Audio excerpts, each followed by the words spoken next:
Igbo ndị ọma na-ege anyị ntị ugbu a, ka ngọzi na amara Chineke bara n'ụba n'aha Jizọs. N'ebe ntụgharị gị nke ụbọchị taa, onye ozi Chineke Dr. David Jeremiah ka na-agakwa n'iru inyechapụ anyị nkụzi ihe ahụ nke isiokwu ya bụ irigo n'ebe dị elu karịa ọnọdụ gbara gị gburugburu. Taa anyị ga-ahụchapụta ka anyị pụrụ isi rigoro n'ebe dị elu karịa ọnọdụ ọbụla gbara anyị gburugburu ma bikwa ndụ nke dị nsọ na imekwa ihe ziri ezi n'iru Chineke. Ugbu a gaa n'iru n'ige ntị dịka ị na-eme nke a, ka onye nwe anyị gbaa gị ume n'aha Jizọs. Amen.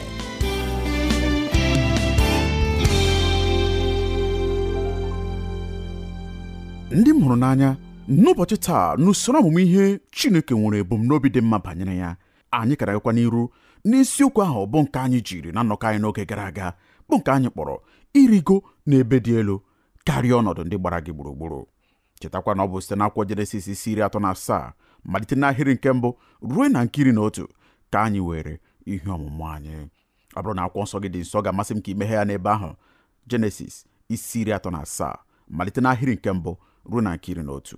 Ebe ahụ na-asị otu a: Jekọb wee biri n'ala ọnọdụ ọbịa niile nke nna ya n'ala Kenan. Ndị a bụ osisi ọmụmụ Jekọb. Mgbe Josef gbara arọ 17, ọ na-azụ igwe ewu na atụrụ ya na ụmụnne ya. Ya onwe ya bụ naanị nwata. Ya na ụmụ Biha na ụmụ Zipa bụ ndị inyom nna ya, yikọrọ zụọ ewu na atụrụ. Josef wee wetara nna ha akụkọ ihe ọjọọ ha. Ma Izrel hụrụ Josef n'anya karịa ụmụ ya niile, n'ihi na nwa agadi ya ka ọ bụ. O wee mere ya uwe mwụda nwere aka. Ụmụnne ya wee hụ na ọ bụ ya onwe ya ka nna ha hụrụ n'anya karịa ụmụnne ya niile. Ha wee kpọọ ya asị. Ha abụghịkwa ịgwa ya okwu n'udo. Josef wee rọọ nrọ gosi ya ụmụnne ya. Ha wee kpọọ ya asị ọzọ karịa.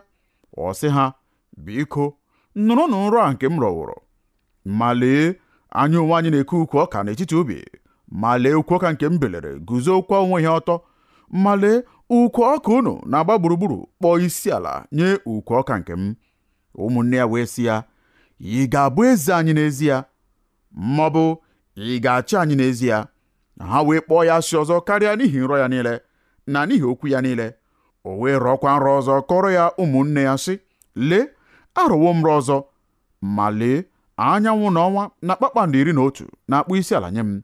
O wee kọrọ ya nna ya, kọkwara ụmụnne ya. Nna ya wee basiere ya mba ike sị ya, gịnị bụ nrọ a nke ị rọwụrụ? Mụ onwe m na nne gị na ụmụnne gị anyị ga-abịa n'ezie ịkpọ isi ala nye gị. Ụmụnne ya wee kwuo ya ekworo, ma nna ya debere okwu ahụ. Iji chetara anyị na njedebe nke nnọkọ anyị n'oge ikpeazụ, anyị lere anya na ndụ Josef na ezinụlọ ya. Anyị ghọtakwara ihe o ji dịrị mkpa na anyị mere nke a. Akwụkwọ nsọ mere ka anyị mara na Josef meriri esemokwu n'etiti ụmụnne ya. Josef biliri gabiga ọnọdụ nke ekworo nakwa ịkpọ asị nke ọ hụtara n'ezinụlọ ya.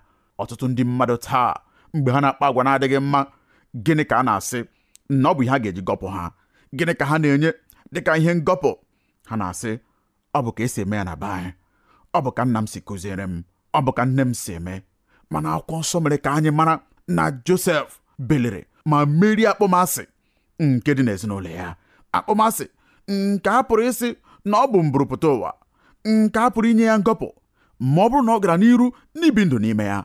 Mana Josef kuliri ma merie ọnọdụ ahụ. O biri ndụ gabiga ọnọdụ ahụ bụ nke gbara ya gburugburu. Ugbo atọ n'akwụkwọ Jenesis isi 37 anyị na-agụ okwu a nke bụ ụmụnne Josef kpọrọ ya asị. Hụta n'isi nke 37 ahịrị nke 4 sị, ụmụnne ya wee hụ na ọ bụ ya onwe ya ka nna ha hụrụ n'anya karịa ụmụnne ya niile. Ha wee kpọọ ya asị. Ha abụghịkwa ịgwa ya okwu n'udo. Gịnị mere ụmụnne Josef jiri kpọọ ya asị? E nwere ọtụtụ ihe kpatara nke a. Maka iwe nwee ike ịhụta ụdị ezinụlọ Josef sitere na ya, ọ ga-amasị m ichetara anyị akụkọ nta ahụ ọzọ, bụ nke m kọrọ na nnọkọ anyị n'oge gara aga. Cheta ugbu a na Jekọb etinyewe onwe ya n'ọnọdụ dị ike nke ukwuu n'ihi na ọ lụrụ ụmụ nwaanyị abụọ ndị bụ ụmụnne. Ngwa ngwa Jekọb lụrụ Lia, ihe mbụ merenụ bụ na Lia malitere ịmụrụ ya ụmụ. Ọ mụtakwara ya ụmụ nwoke 4. Ọ mụtara ya Ruben, Simeon, Levi nakwa Juda. Ugbu a n'omenala agba ochie, ụmụ anyị niile chere na ihe ejiri mụbata ha n'ụwa nakwa ihe ejiri lụbata ha bụ naanị ka ha mụọ ụmụ ma mụjuokwa ụlọ. nke a bụkwa ihe a kwenyere na ọ bụ ihe na-ewetara ha nkwanye ugwu. Ọ bụrụ na onweghị ụmụaka, n'ezie nke a bụ ihe kachasị njọ n'elu ụwa nke pụrụ ime ha. Ma Rechel, onye lụkwara Jekọb, bụrụ nwaanyị aga, ọ pụrụ ga ịmụ nwa. Nke a mere ka o nwee obi ọjọọ. Ya na nwanne ya nwaanyị malitekwara ịma aka n'iru maka onye ga-enwe ịhụnanya Jekọb karịsịa. Ụzọ Lia ji nwekwara banye n'obi Jekọb ugbu a bụ na ọ mụrụ ya ụmụ ndị ikom 4. Ma Rechel apụghị ịmụta nwa ọbụla. N'ezie, ọ bụrụ na ị chọrọ ịmara ka nke a siri dị ike, ị nwere ike ile anya n'akwụkwọ Jenesis isi 31 malite n'ahịrị nke 1 rue na nke 2. Ebe ahụ na-asị otu a: ma mgbe Rechel hụrụ na ọ mụghị ụmụ nye Jekọb, Rechel wee kwuo nwanne ya nwaanyị ekworo, ọ sị Jekọb, nye m ụmụ, ma ọ bụrụ na ị nyeghị m onye nwụrụ anwụ ka m bụ. Iwe Jekọb wee dị ọkụ megide Rechel. Jekọb wee zaghachi ya dịka ọtụtụ unu bụ ndị ikom gara emekwa taa. Ọ sịrị ya, kedu onye ị chere na mbụ? Abụ m Chineke. Akwụkwọ nsọ si n'ebe ahụ n'ahịrị nke 2. Iwe Jekọb wee dị ọkụ megide Rechel. Ọ sị, ọ bụ n'ọnọdụ Chineke ka m nọ, onye gbochiworo gị mkpụrụ nke afọ. Wee pụrụ ịhụta ka o jiri si ike n'etiti ụmụnne abụọ ndị a. Lia na-enye Jekọb ụmụaka, ma Rechel apụghị ime nke a. Ha abụọ nọkwa n'iro n'ezinụlọ. Ya mere Rechel chepụtara otu ihe. O kpebiri, ọ bụrụ na m apụghị ịmụrụ di m ụmụaka, aga m agwa gị ihe m ga-eme. Aga m ewere odibo m Bilha nye di m ka o dinakụrụ ya, ka m wee site n'aka ya nweta ụmụ. Ya mere o were nwa odibo ya bụ Bilha nye di ya. Di ya wee dina odibo ahụ. Ha abụọ wee mụọ ụmụ nwoke 2, Dan nakwa Naftali. Ugbu akụkọ a na-adị mmasị karịa. Mgbe Bilha mụsịrị Jekọb ụmụ nwoke 2 ndị a, Lia kwụsịrị ịmụ ụmụ. Ọ bụghịkwa ịmụ nwa ọzọ. O nweghị ike ịghọta nke a, ma ọ sịrị, lee anya, ọ bụrụ na nwanne m nwaanyị kpebiri na ihe ọ ga na-eme bụ inye Jekọb odibo ya, aga m enyekwa odibo nke m. Ya mere o were odibo ya a na-akpọ Zilpa nye Jekọb. Jekọb wee jekwuru Zilpa, o wee mụọrọ ya ụmụ nwoke 2, Gad na Asha. Ugbu ala anya n'ezinụlọ a, ụmụ 4 site n'aka Lia, ụmụ 2 site n'aka odibo Rechel bụ Bilha, ụmụ 2 ọzọ site n'aka Zilpa bụ odibo nke Lia. Ugbu nwere akụkọ nta ọzọ dị mmasị nke ukwuu. Otu ụbọchị, nwa Lia nke kachasị okenye hụtara mkpụrụ osisi mandrake. Amaghị m ekutawo nke a na-agba ochie. Gịnị bụ mandrake? Mandrake bụrụ mkpụrụ osisi nke ndị mgbe ochie kwenyere na ọ pụrụ ime nwaanyị aga ka ọ tụrụ ime. Ugbu a Rechel bụrụ nwaanyị aga. Mgbe ọ nụkwara na nwa Lia hụtara osisi mandrake, o jekuru Lia wee sị ya, Lia, ị maara nke ọma na agbalịwo m ịmụ nwa ma apụghị m. Nyetụ m ụfọdụ mandrake ndị a nwa gị nwoke wetara. Chere ma ihe Lia zara ya.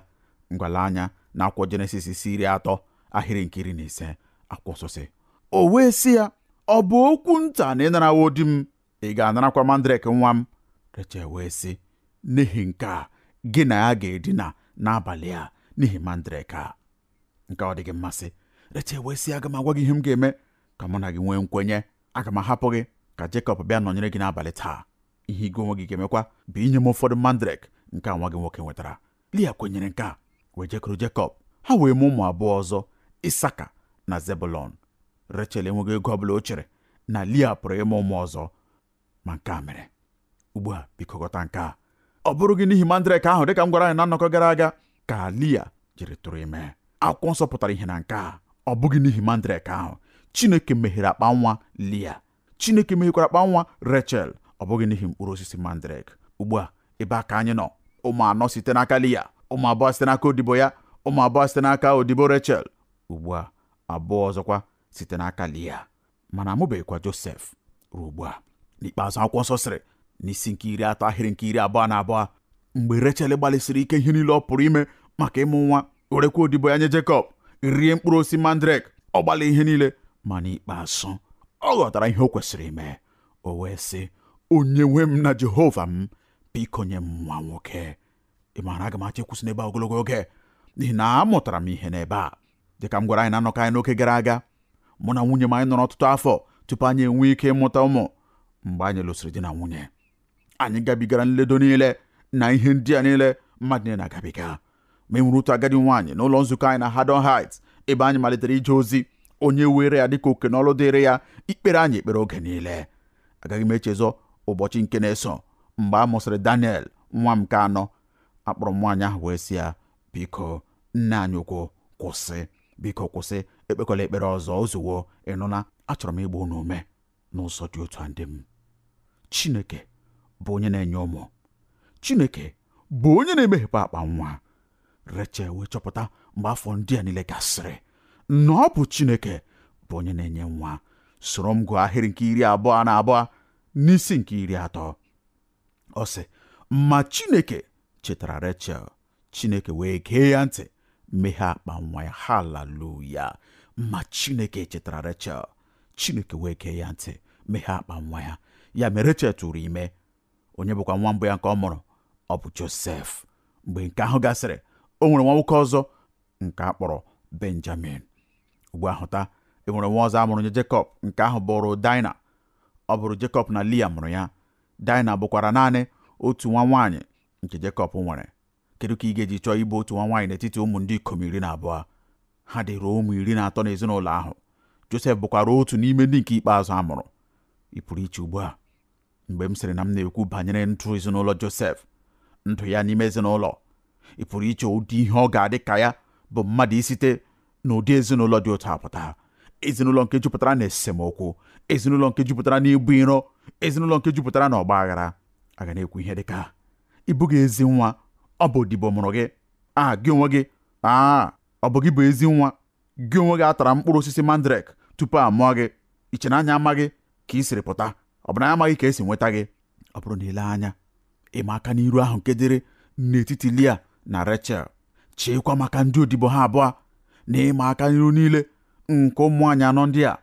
Mgbe ahụ ị ga-achọpụta na ihe mmegide ndị a niile ka e nyefere n'aka ụmụ ha nwoke ndị a. Ha nwekwara ezinụlọ nke dịrị ike nke ukwuu. Ihe ndị a niile bụrụ ịma aka n'iru ndị na-eche ụmụ ndị a niile n'iru. Enwekwara ihe ọzọ nke mere Josef na ndị ezinụlọ ya dịka ọ nara etolite. Nke ahụ abụrụ gị naanị esemokwu na ịkpọ asị nke dịrị n'etiti ụmụnne ya na n'etiti nne ya, kama ọnwụ nke dịrị n'ezinụlọ ya. Aga m emetụ nke aka na nkenke n'ihe oge. Ma e nwere mmadụ 3 ndị nwụrụ mgbe Josef nara etolite. Ha 3 mekọtakwara ndụ ya. Josef nwere nwa agbọghọ nara elekọta ya mgbe ọ dịrị na nwata. Aha ya bụrụ Debora. Akwụkwọ nsọ gwa anyị ọtụtụ ihe banyere ya, naanị na ọ bụrụ nwaanyị dịrị ezi mma. Akwụkwọ nsọ dere na mgbe Josef bụrụ nwata, Debora nwụrụ. Ha likwara ya n'okpuru otu osisi dịrị ukwuu. Ọnwụ ya mekọtara Josef. Ọ dịghị anya mgbe nke ahụ gasịrị, nna ya bụ Aịzik nwụrụ. Akwụkwọ nsọ sikwara na akwụkwọ Jenesis isi 35 na Josef soro na ndị buru ozu Aịzik jee n'ili nke ezinụlọ ha na Makpela, wee lie ya n'akụkụ Sera na Ebraham. Ebe ahụ ebe a ga-elikwa Jekọb na mgbe na-adịghị anya. Ma nwa abụọ ndị ahụ adịghị ihe ha bụ n'ịtụnyere ọnwụ nke tisara obi Josef. Josef hụrụ nne ya bụ Rechel n'anya, dịka ị pụrụ ịghọta. Mgbe ọ gbara afọ 16, anụrụ okwu site n'ezinụlọ ha na Rechel tụrụ ime. Ọ ga-amụkwa nwa ọzọ, nke ahụ ga-abụkwa nwoke a na-akpọ Benjamin. Ma ugbu a, dịka ọ na-eme agadi, Rechel nwụrụ ka ọ nara amụ Benjamin. Akwụkwọ nsọ gwakwara anyị na ibu arọ a ka e busara Josef n'obo. Nke a bụkwara ụfụ karịsịrị ike nke ọ gabigara na ndụ ya. Ugbu a kwụsị nwa mgbe nta. Ọ bụghị eziokwu n'oge ụfọdụ na ọ bụrụ na anyị akpachaghị anya, anyị na-enwe ihe ike nke na-eme anyị na-echekwa na enweghị onye ọzọ na-agabiga ihe dị otu a, ma ọ bụ onye ọzọ gabigarala dịka ihe dị otu a. Josef nwere ọtụtụ nsogbu n'ime ndụ ya, ọtụtụ ihe nke ọ gara eji nye ngọpụ maka efeghị Chineke, ọnwụ nke dịrị n'ezinụlọ ya, iro nke dịrị n'etiti ụmụnne ya, nketa ọjọọ site n'aka ndị mụrụ ya, omume ọjọọ niile dị iche iche nke ọ gara asị na ọ bụ site n'aka ndị nne na nna ya ka o siri nweta ya. Mana Josef guzoro ma merie ihe ndị ya niile, ma gakwa n'iru ịbụ onye na-efe Chineke na onye na-atụ ya egwu. Josef merikwara nsọpụrụ nke e nyere n'ezinụlọ. N'akwụkwọ Jenesis isi 37 ebe anyị malitere taa, anyị mụrụ na nna Josef hụrụ ya n'anya karịsịa. Ahụrụ ya n'anya karịa ndị ọzọ niile. Biko ghọta na akwụkwọ nsọ akwadoghị mmadụ ọbụla ịhụ ụfọdụ ụmụ ya n'anya karịa ndị nke ọzọ. Unu ndị bụ ndị nne na nna, mara na o nwere ihe dị oke njọ nke ị na-ekwesịghị ime. Nke ahụ bụ imeso otu nwa gị n'ụzọ dị mma karịa onye nke ọzọ. Ka anyị ghara isi oge niile, gịnị mere ị dịghị ka onye nke a, iwe kpọọ aha nwata ọzọ n'ezinụlọ? N'ihi na dịka eziokwu si dị, ha adịghị ka nwata ahụ, n'ihi na ha abụghị nwata ahụ. Onye ọbụla n'ime ha pụrụ iche n'ụzọ pụrụ iche. Ma Jekọb hụrụ Josef n'anya karịa ụmụ ya ndị ọzọ niile. Enwekwara ihe ndị mere anyị na-eji ekwenye na nke a bụ eziokwu. Na mbụ, ọ bụrụ nwa mbụ nke nwunye Jekọb kachasị hụ n'anya, nke bụ Rechel. Ugbu a Rechel anwụọ. Ugbu a mgbe ọbụla Jekọb lere Josef anya, ọ na-ahụta n'iru ya nwaanyị ahụ nke ọ hụrụ n'anya nke ukwuu, nwaanyị nke mere o jiri gbaa ohu afọ 14. Nke ọzọ, ọ bụrụ nwa nke Jekọb mụrụ n'agadi. Ana m eche ọtụtụ oge na Josef ga-eyi nna ya, ọ bụghị nna ya. Ị mara ihe dị iche n'etiti nna ya na nna ya? Ihe dị iche n'ime ha dị ukwuu. N'eziokwu, nna ya bụrụ Aịzik na-anagide ihe karịa nna ya bụ Jekọb. Ya mere Josef tolitere n'ụlọ ebe nna ya mewuru agadi. Ọ bụkwara onye nna ya kacha hụ n'anya. Akwụkwọ nsọ wee dị na Jekọb mere Josef uwe mwụda nwere ọtụtụ aka. Uwe ahụ nke Jekọb mere Josef, ihe ọ na-atụ aka bụ na ọ bụ ya ga-abụ onye nketa nke ihe nke nna ya.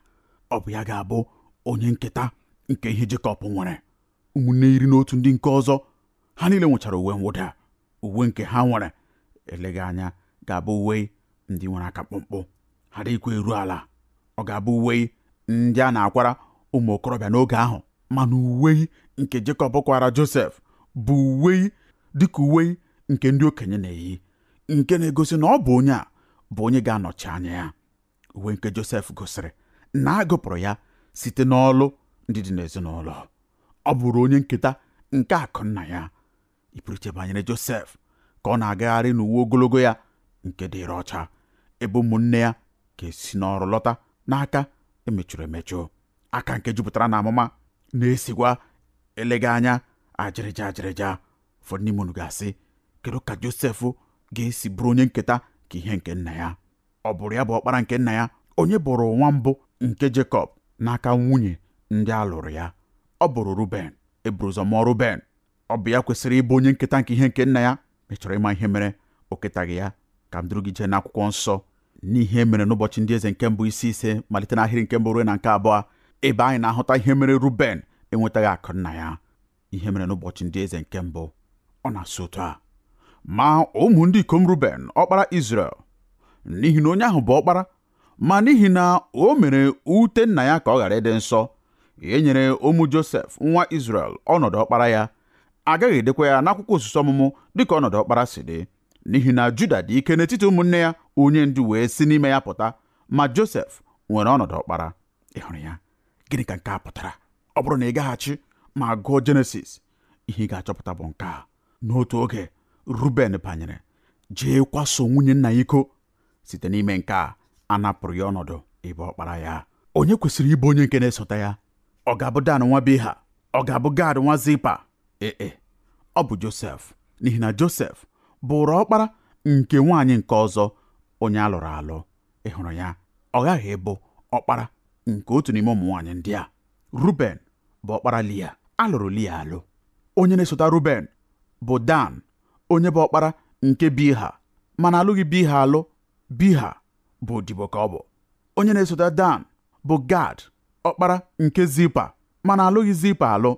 Zipa bụ odibo. Ya mere onye ga-anọchi ugbu a bụ Josef, n'ihi na ọ bụ ya bụ ọkpara nke Rechel, nwaanyị nke ọzọ alụrụ alụ. Ya mere nketa nke akụ Jekọb sitere n'aka Ruben banye n'aka Josef. Ugbu a lee nke a: kedu ka ị gara esi lee Josef anya ma ọ bụrụ na ọ bụ gị bụ Ruben? Ị hụrụ ihe na-eme n'ezinụlọ a? Ị nwere ọtụtụ iro na ekworo na ịkpọ asị na ihe ike n'etiti ụmụ okorobịa ndị a. Ihe bụ ihe mere anyị ga-amụ na mgbe ha nwetara ohere, ha wezugara Josef ka a ghara ịhụ ya ọzọ. Ha chekwara na a pụrụ iwezuga ya site n'obi. Ugbu a ihe nke ikpeazụ m chọrọ ikwu maka ya na nkenke, ihe abụọ ọzọ anyị wee mechie. Nke ahụ bụ ndụ dị nsọ nke Josef, ndụ ịdị ọcha nke Josef. Laghachi n'akwụkwọ Jenesis isi 37. A ga-echetara gị na mgbe Josef nara elekọta atụrụ nke nna ya, na-elekwa ụmụ Biha na nke Zipa anya. Laa ya n'akwụkwọ nsọ gị. Ọ nara elebara Dan, Naftali, Gad nakwa Asị anya maka ihe ha na-eme. Ihe a na-eme n'ebe ahụ dịrị njọ nke ukwuu, ruo na Josef apụghịkwa ịnagide ya ọzọ. O wee lachikwuru nna ha ma sị ya: nna anyị, amaghị m ka m ga-esi gwa gị nke a, ma ụmụ gị ndị ahụ ha na-eme aha gị ihere n'ebe niile. Ihere ihe ha na-eme dị m ka ukwuu. Aga m agwakwa gị ya, ihe ha na-eme dị njọ n'ezie. Oge ụfọdụ mgbe anyị na-agụ akụkụ akwụkwọ nsọ ahụ n'olu bekee nke ejiri dee ya, anyị na-asị ị hụrụ nnọọ Josef, ọ bụ nnọọ onye asịrị ka ọ bụ. Oge ọbụla ọ na-abịa na-eji ụmụnne ya na-akọ asịrị, na-akọ ihe ha na-eme nye nna ha. Ị maara, mgbe akwụkwọ nsọ kpọrọ ya akụkọ ọjọọ, ihe nke a pụtara na Hibru bụ ihe nke mmadụ niile maara gburugburu ebe niile. Ihe ọ pụtara bụ na ọ bụ ihe bụ arụ nye onye ọbụla maọbụ ntị ọbụla nke nụrụ ya. Ha emewo ihe ndị dị njọ nke ukwuu, anyị amaghị ihe ọ bụ, ruekwa na emetọsiwo aha ha gburugburu ebe niile, nke mekwara ka iwe dị Josef nke ukwuu n'ihi aha nna ya nakwa aha nke ezinụlọ ya a na-emetọsị. Ya mere ọ laghachiri wee kọrọ nna ya, ụmụ gị ndị a na-ewetara aha gị ihe ihere. Ọ bụrụ na ị chọrọ ịghọta ụfọdụ ihe banyere ụmụnne Josef, mgbe ị nwere ohere gụọ Jenesis 3:4, ị nwere akọ dị n'ebe ahụ banyere ihe mere mgbe Jekọb kpọrọ ezinụlọ ya jee Shekem. Daina, nke bụ nwa nwaanyị a mụrụ n'ezinụlọ ahụ ka otu n'ime ụmụ okorobịa obodo ahụ merụrụ, ụmụnne ya nwoke ndị nke ọzọ chee na ha ga-abọ ọbọ n'ihi nke a. Ya mere ha gwara ndị obodo ahụ ka e bie ha ugwu, ka ha nwee ike ịmalite ịlụkọrịta onwe ha na ndị ezinụlọ Jekọb. N'abalị nke atọ, mgbe ha nọ n'ihe ụfụ nke ibi ugwu, ụmụ okorobịa Jekọb chere gbusia ndị obodo ahụ niile, wezụga ndụ ha. Ndị a bụrụ ụmụ okorobịa ha na Josef biri mgbe ha na-etolite. Ma Josef dịrị nsọ. Josef bụrụ otu n'ime mmadụ atọ n'akwụkwọ nsọ ndị na-enweghị ihe ọ bụla edere megide ha. Ọ dịrị nsọ, bụrụkwa onye ezi omume. Ụmụnne ya kpọrọ ya asị, ọ bụghị naanị n'ihi na o nwetara ihe nketa nke nna ha, kama n'ihi na ọ dị nsọ dịka o si dị oge niile. Ndị na-adịghị nsọ na-akpọ ndị dị nsọ asị. Ka m gwa gị, ọ bụrụ na ị bie ndụ ezi omume n'iru Chineke, ọ bụ na ụfọdụ ndị kpọrọ onwe ha ndị nke Kraịst ga-akpọ gị asị. Ihe gị agaghị atọ ha ụtọ ma ọlị. Oge ụfọdụ ọ bụ ha ga na-agba gị akụ n'azụ. Otuto nsọ na-eweta amamikpe nye mmadụ ndị na-adịghị nsọ. Ọ na-eme ka obi ha maa ha ikpe. Josef bụrụ nwa okorobịa pụrụ iche site n'ụmụnne ya niile ndị na-adịghị eme ezi omume. Ndụ Josef nke dịrị ọcha nara enye ụmụnne ya mgbakasị arụ. Ha kpọrọ ya asị n'ihi na ọ bụrụ onye ezi omume, ma ha onwe ha abụghị. Nke ahụ wetakwara ihe ọzọ nke Josef gabigara mgbe ọ na-etolite. Amaara m na ha ga na-akpọ ya ajọ aha niile nke a na-akpọkwa ndị ezi omume nke ụbọchị taa. Eleghị anya ụdị ajọ aha ndị ahụ ndị a na-akpọkwa gị n'ụlọ akwụkwọ gị, ma ọ bụ n'ụlọ ahịa gị, ma ọ bụ n'ụlọ ọrụ gị. Josef bụrụ nwa okorobịa onye nwere ndụ ezi omume. Enwekwara echiche nke ikpeazụ Josef na ọhụ nke eluigwe ya. Cheta na Josef nwere nrọ ndị sitere n'aka Chineke na ọ ga-abụ mmadụ onye dị ukwuu. Nrọ ndị ahụ sitere n'aka Chineke, ha niile mezukwara dịka Chineke kwuru na ha ga-eme. Josef nwekwara ọhụ maka ụkpụrụ Chineke nye ndụ ya. Josef nwere nghọta nke ebumnobi dị ukwuu Chineke nwere, nke ụmụnne ya chere na ọ bụrụ nganga n'ihi nke ha kpọrọ ya asị. Gosi nwoke nke maara ebe ọ na-eje nakwa ụkpụrụ Chineke nye ndụ ya. Onye ahụ ga-edu ọtụtụ mmadụ n'azụ ya. Ọ bụkwa onye ha ga-ekwutọ. Ha ga-akpọ ya aha niile nke ha chere bụ mmadụ onye ebe Chineke chọrọ ka ọ na-eche, nke na-enwekwa egwu ije ebe ahụ. Josef bụrụ ụdị mmadụ ahụ. Ọnọdụ niile ndị a pụrụ ime ka ọ ghara ịbụ onye ezi omume, ma ha emeghị ya. O guzogidesiri ike ma kwudosi ike n'ezi omume. Ya mere anyị pụrụ ịmụta ihe site na nke a. Ọ bụghị eziokwu na mbụ edatawo m nzaghachi abụọ. Anyị ga-ekpekwa ekpere. Nzaghachi nke mbụ, nzaghachi nke mweda n'ala. Dịka m na-elegharị anya n'ihe ọmụmụ a na-amụkwa ihe banyere ndụ Josef, ana m ahụta anya mmiri n'anya ya niile, n'ihi na inye Chineke ekele. Ọtụtụ n'ime anyị ebe a kwesịrị ibi ndụ na ohere nke Chineke nyeworo anyị. Ọtụtụ n'ime anyị amaghị ihe mgbu nke ndị ezinụlọ etiwara etiwa. Anyị amaghị ihe mgbu dị na ịtụfu onye dị anyị nso nke ukwuu site n'ọnwụ. Anyị amaghị ihe ọ pụtara ụmụnne anyị meso anyị n'ụzọ na-adịghị mma. Ọtụtụ anyị ebiwo ndụ nke a ga-asị na onweghị nsogbu. Ụfọdụ oge anyị na-ele anya naanị ka o si dị na ndụ ndị ọzọ tupu anyị egbu ikpere maka igosi Chineke obi ekele na-arụpụta ya anyị. Aga m agwa gị otu ihe. Ana m ekele Chineke ụbọchị niile n'ihi nne na nna m, nakwa n'ihi ụmụnne m ndị nwoke na ụmụnne m ndị nwaanyị, nakwa n'ihi ndị niile Chineke wetara gburugburu ndụ m maka imekọta ndụ m n'ụzọ nke Chineke. Ọ na-ewetakwa mweda n'ala ịghọta na Chineke gosiri ndụ anyị n'ụzọ dị ukwuu otu a. Nzaghachi nke abụọ bụ ihe m na-akpọ nzaghachi nke eziokwu. Ị nwere nne na nna ndị dị njọ, ndo. Ị sitere n'ezinụlọ ọjọọ, nke a dị mwute. Ị tolitere n'ebe ihe ọjọọ gbara gburugburu. Ị gabigara nkewa nke di na nwunye n'ezinụlọ gị, ọbụna dị ka mgbe ịwụ nwata, otu n'ime ndị mụrụ gị nwụrụ mgbe ị bụ nwata, mgbe ị dị nta. Ihe ndị a bụ ihe ụfụ, ha bụ ihe ike, ma anyị nwere ohere ime mkpebi mgbe ihe ndị a mere ọ bụghị eziokwu. Anyị pụrụ ikwenye ka ha kwuo ihe ọdịnihu anyị ga-abụ, ma ọ bụ anyị pụrụ ikpebi ibili, kulie, ma biekwa ndụ n'ebe dị elu karịa ọnọdụ ndị ahụ gbara anyị gburugburu, dịka Josef mere, wee sị, site na amara Chineke agaghị m ekwenye ka ihe ndị a nke pụrụ ibibi ndụ m guzo n'ụzọ ime ka m ghara ịbụ ihe niile nke Chineke chọrọ ka m bụrụ. Anyị ga-emezukwa nrọ na ọhụụ niile anyị bụ n'obi maka ndụ anyị nakwa ụkpụrụ Chineke nye anyị. Ịhụrụ ọnwụnwa nke mmadụ na-agabiga taa n'ụwa anyị, nke a bụ ilekwasị anya n'ọnọdụ ha niile wee sị, kedu ka m pụrụ isi dị mma karịa nke a? Nke a bụ ụzọ esiri zụọ m, nke a bụ dị ndụ ezinụlọ m tolitere n'ime ya nwere. Josef na-ewere ihe nhichapụ dị ukwuu, kachapụ ihe niile, ihe ndị a niile mmadụ pụrụ ịgọgide aka dịka ihe ngọpụ nke ga-emekwa ka ọ ghara ime ihe si n'ezi. O wee sị, onweghị onye ọbụla nke nwere ọnọdụ dị njọ karịa m onwe m, ma enwere m otu ihe n'obi m, ka m dị ukwuu nye Chineke. Nke a apụghịkwa m n'anya, n'ihi na achọrọ m ịbụ nke ya n'oge niile. Ka onye nwe m gbaa unu ume. Amaghị m ihe gabigara mgbe ị bụ nwata, amaghị m ihe gabigara mgbe ị na-etolite, mana ekpere m taa bụ ka Chineke gbaa gị ume, ka Chineke nye gị amara ya, ka iwe kulie ma biekwa ndụ n'ebe dị elu karịa ọnọdụ niile ahụ nke gbara gị gburugburu, n'aha Jizọs, amen.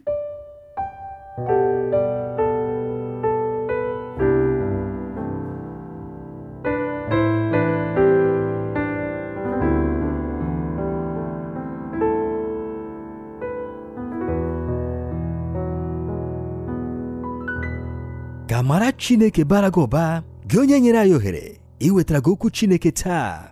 Ekwenyere m na onye nwaanyị sitewo n'okwu ya wee gọzie gị ọzọ. Dịka anyị mara na ọ bụrụ na anyị eme ya onye nwaanyị na onye nzọpụta anyị, enweghị ọnọdụ siri ike ọbụla gbara anyị gburugburu na ọ pụghị ime ka anyị wee rigo n'ebe dị elu karịa ya bụ ọnọdụ ahụ. Ya mere, ọ bụrụ na ị nabatabeghị Jizọs n'ime ndụ gị, ma ị chọrọ ime ya ugbu a, soro m kpee ekpere a. Nna anyị nke bi n'eluigwe, ekwenyere n'ime obi m na Jizọs bụ ọkpara gị, onye bịakwara ma nwụọ ọnwụ n'ihi mmehie m. Ana m arịọ gị ugbu a ka ị gbaghara mmehie m niile. Ana m ekwupụtakwa Kraịst ugbu a dịka onye nwe m na onye nzọpụta m. N'aha Jizọs ka m na-arịọ nke a, amen. Ọ bụrụ na ị kpere ekpere a, ọ ga-amasị m ka ị chọọ nzukọ ndị kwere na Kraịst na n'okwu Chineke. Ha ga-emekwa ka ị mara ihe ndị ọzọ nke ị kwesịrị ime maka ito eto na Kraịst.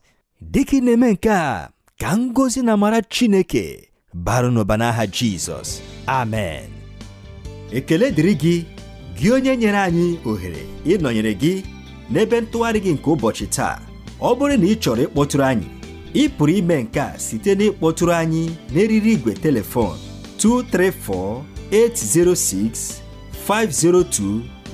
234-806-502-4477, ọzọ